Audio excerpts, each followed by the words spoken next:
So here I am in my little kitchen on a Thursday evening. This is the old fireplace.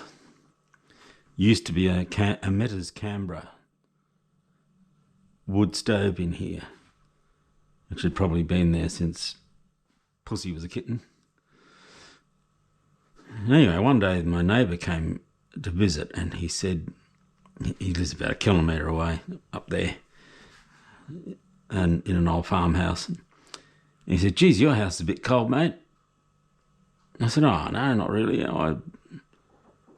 Having lived in Guyra for 25 years and in Germany before that and stuff, and seems okay." He said, "No, it's too cold." He said, "Give me some welding rods and I'll build you a potbelly stove thingy, fireplace."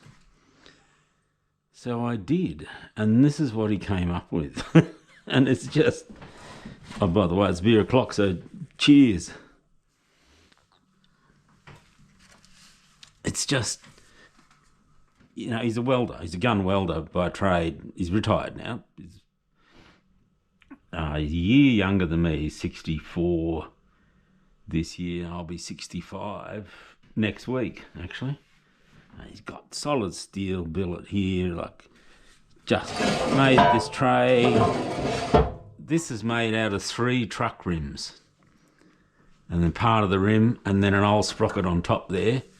Welded it all together, Beautiful hinges here. It's just remarkable. This handle. This piece here is a wooden piece is out of an old sledgehammer handle. Huge firebox. I'm about to light it because it's actually cold. It's going to be -3 or something in the morning.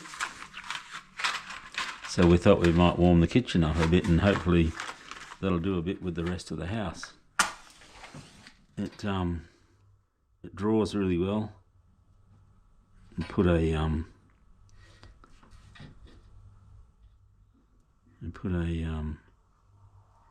well, the flue was already here from the other one, so we just matched that up.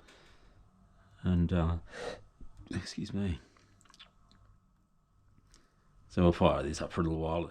It's got no baffles. You could put a huge fire in here, but the house would probably build up a head of steam and move down the road. But I just love this thing, and that's all. He wouldn't take any payment for it, and he's built this just magnificent thing.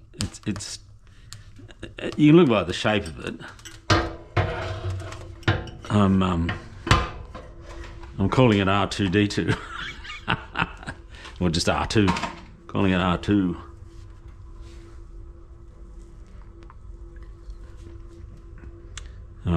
I just love this. I can't tell you how much I love this thing. I'll let it burn for a bit and then put a little bit more wood on. I've got lots of wood lying around the place, not this sort of stuff. This was a couple of bits that were sitting there from, I guess, from the last person who owned the joint.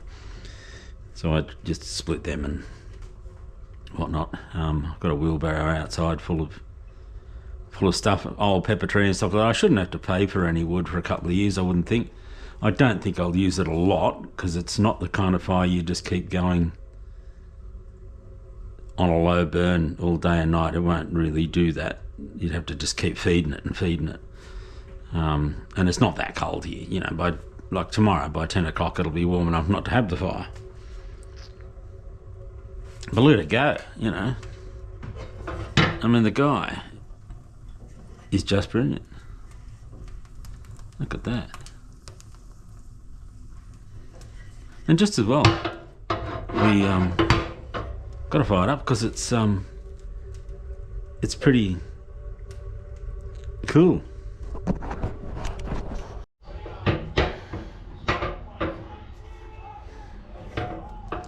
Got to get the hang of this door.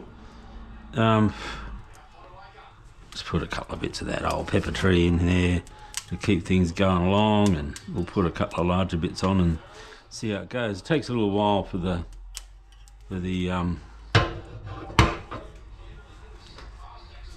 barrel to warm up, of course. I'll stick those in. Maybe some of this. That's only pine, but it'll be all right. And over the road, there's a whole pile of cut down gum and stuff that I can use, you know. And I said I won't have to pay for wood for a couple of years, I wouldn't think. Which is probably just as well, because it's not cheap these days and not that easy to get. You know, when I first moved to Guyra, it was about $50 a trailer load, so $50 a ton, you know, and now it's 250.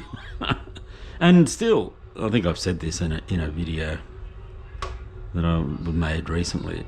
You know, $250 a ton is not cheap, but it's not decent pay for going out and getting firewood. I mean, it's a really tough job. It's labour intensive. You know, you got to go a fair way to get it, so you got fuel costs, all those kind of things, you know. And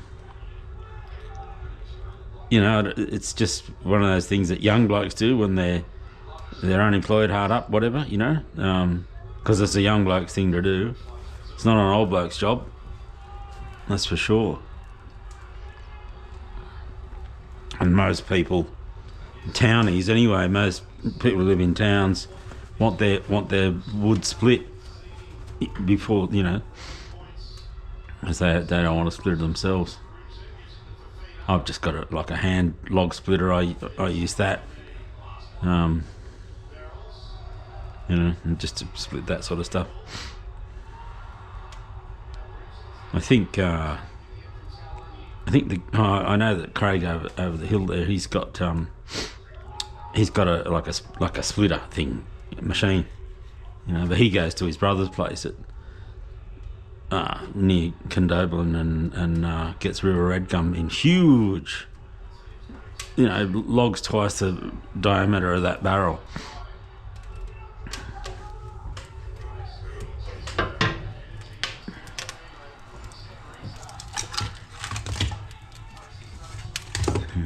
We'll use this bit, will we?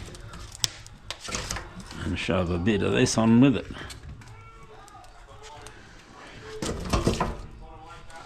Well, that's what I haven't got. I'll have to rectify that. I haven't actually got a poker.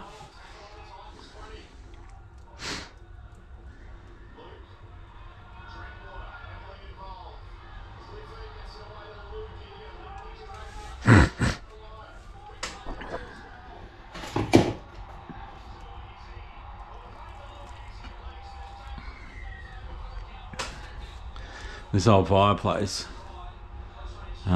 surround bricks, old bricks, you know, it's probably 1910, 1900, 1910. That's when the house was built, around 1900 or so. And it was all painted white and stuff, so I just got angle grinder with a soft disc and just played around with it until I got this kind of rustic effect.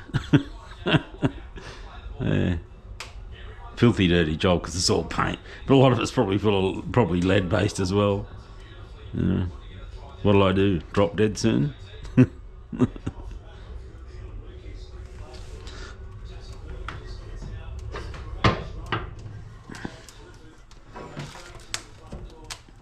Alright, I can leave that for a while.